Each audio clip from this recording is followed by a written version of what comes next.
আর আমার মদিনায় নিবানে দয়ার নবীজি আমার মদিনায় নিবানি নবী আমার মদিনায় নিবানি নবীজি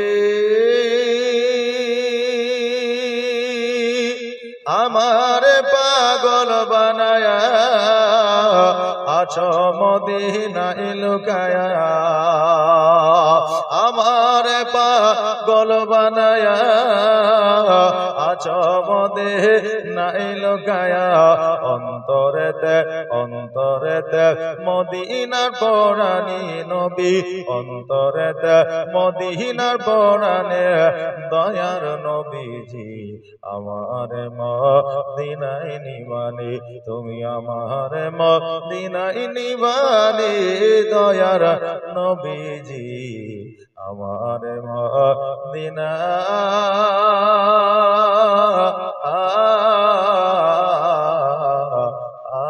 নিবানি আল্লাহুম্মা সাল্লি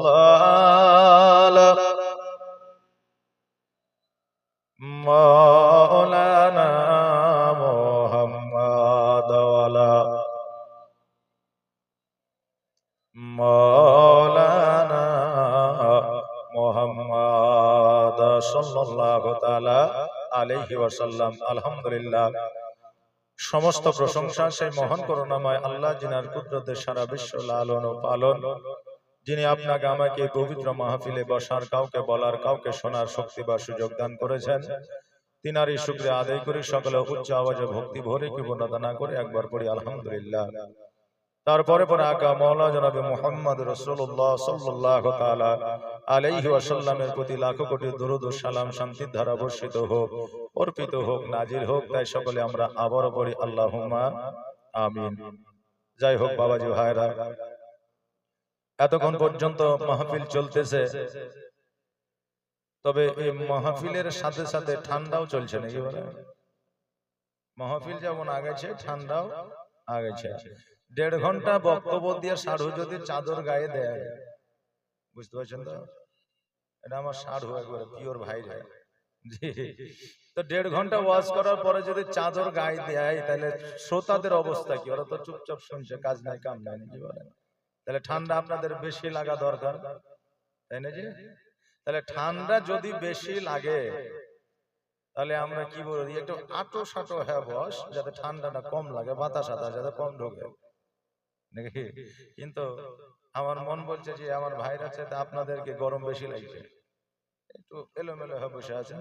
যে যেখানে আছেন থাকেন, কারণ আপনি আমার কথায় উঠে চলে আসবেন, পরে হয়তো মনে মনে বলবেন যে জায়গাটা আমার গরম হয়ে গেল রে, মৌলবি বললে তাই উঠে চলে এলাম, কি কথা যাতে না বলে।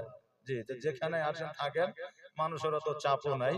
তবে আপনি মনে করিয়েন না যে আমি এখানে বসে আছি, কটা লোক আছে রে, হয়তো 30টা 40টা লোক আছে, আর মেয়ে ছেলে যদি হয়তো 50টা হবে। কিন্তু আপনি জানেন এটা, কিন্তু আমি জানি যে লক্ষ লক্ষ মানুষ আমার ওয়াজ শুনছে, আমাদের মৌলানা সাহেবের ওয়াজ শুনছে। এটা কি জানেন? এই যে দেখছেন না, এখানে চোখ খুলে দিয়ে যান, এই যে চোখগুলো আছে, লাখ লাখ মানুষ দেখে। জি, এই জন্য আপনারা হয়তো পাইকারি মারতে পারবেন, আমাদের পাইকারি মারা কোন রাস্তা নাই। জি বেরাদার, আমরা এখানে এসেছি, বসেছি, মাশাআল্লাহ সুবহানাল্লাহ আলহামদুলিল্লাহ বলবো।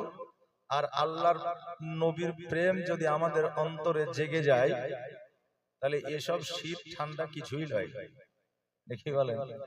আমরা যে এখানে এসেছি, অনেক কোয়ালিফাইড পারসন মানুষ আছে, তারা বলবে যে আসলে এদের মতো পাগল আর জগতে আছে, এত হাওয়া বাতাস ঠান্ডার এই দিনে জালসা লাগাইছে, আর মানুষ যে ওই ঠান্ডাতে বসে আছে, এখন লেপের তলে পা ভরে বসে দেখবে নাকি, এদের মতো পাগল আছে।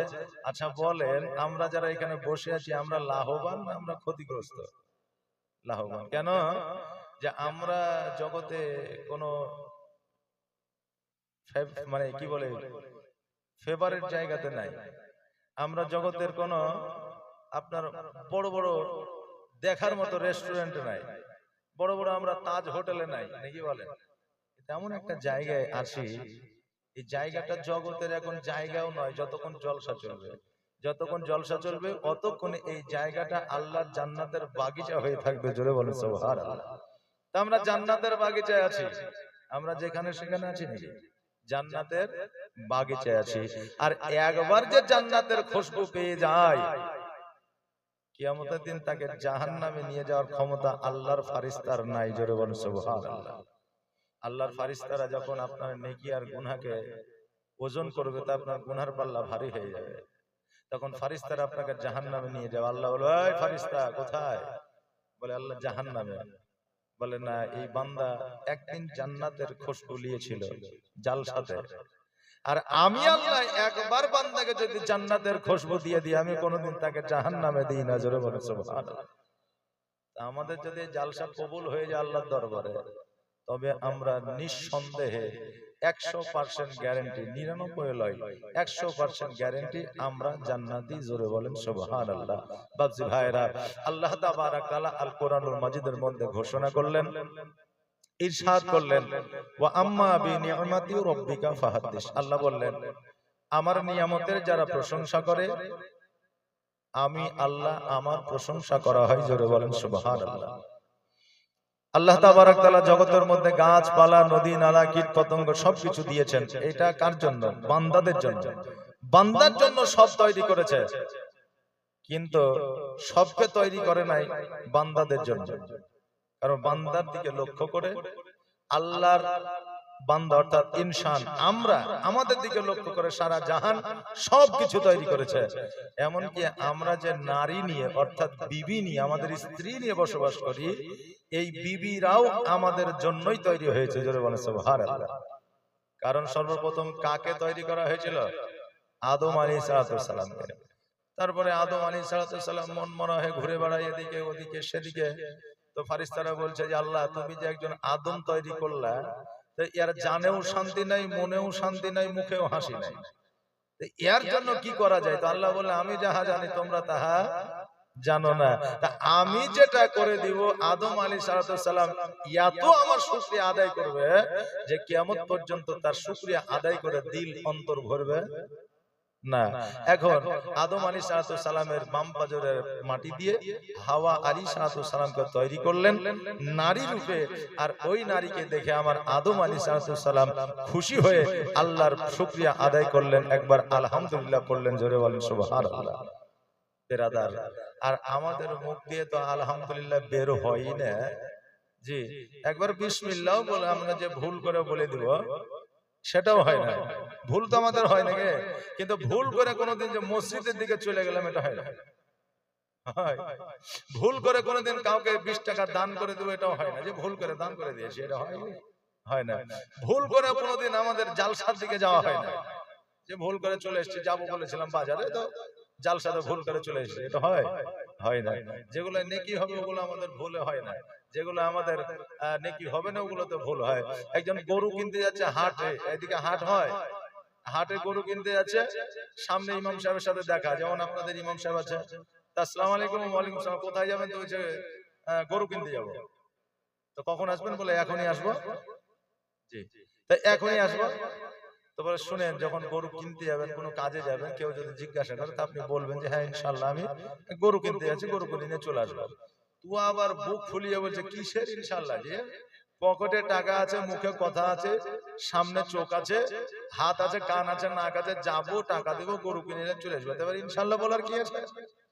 ইমাম সাহেব বলছে ঠিক আছে, তোমার যেটা ভালো লাগে তুমি করো। ইমাম সাহেব যদি কাউকে সোজা করতে না পারে, তোর বাপের ক্ষমতা আছে, সোজা করবে? পারবে না। কেউ যদি সোজা না হয়, তো এখন ঘটনা হয়েছে, ও হাটে গেছে, হাটে যাওয়ার পরে গরু কিনবে পছন্দ করছে, ঘুরতে ঘুরতে 1-1 ঘন্টা লেগে গেছে, একটা গরু চয়েসও হয়েছে। এখন গরুর দাম দর করেছে 1 ঘন্টা ধরে। এবার বলছে ঠিক আছে দাও তুমি টাকা, আর গরু নিয়ে যাও। পকেটে হাত বলছে, তো পকেটে আর শেষ নাই, মানে পকেট কেটে লেগেছে। এখন ও বলছে ভাই টাকা ছিল, কিন্তু টাকা আমার মেরে নিয়েছে। বলছে 1 ঘন্টা ধরে তুই পাই তারা শুরু করেছে, 1 ঘন্টা ধরে আমাকে জ্বালাচ্ছে, এখন যে টাকা নাই, তোকে 2-4 ঘুষি লাগিয়ে দিয়ে যাবে। তো মুখে যখন 2-4 ঘুষি হবে, তখন মুখটা ফুলবে, নরম জায়গা নাকি বলে, ওই মুখ ফুলিয়ে এলে রাস্তা দিয়ে চলে আসে, আবার ইমামের সাথে দেখা হলো, এই কি ব্যাপার ভাই, আপনি এখন সুন্দর গেলেন, মুখ চোখ ফুলিয়ে এলে চলে এসছেন, কারণ কি? তো বলছে টাকা হারিয়ে গেছে ইনশাআল্লাহ। এবার বলছে ইনশাআল্লাহ, বলছে টাকা হারিয়ে গেছে ইনশাআল্লাহ। তো যে টাকা হারালো বুঝলাম, তো এই লাখ মুখ ফুলে আছে কেন? বলছে খুব মাইরে আছে ইনশাআল্লাহ। আচ্ছা বলেন, এখন আর ইনশাআল্লাহ বলে কাজ হবে? হবে জি? হবে না। যখন আপনাকে সময় আল্লাহ দিবে, আপনাকে সুযোগ আল্লাহ দিবে, ওই সুযোগটা যদি আপনি গ্রহণ না করেন, পরবর্তীতে কোটি কোটি টাকা দিয়েও ওই সুযোগটা আর পাওয়া যাবে না।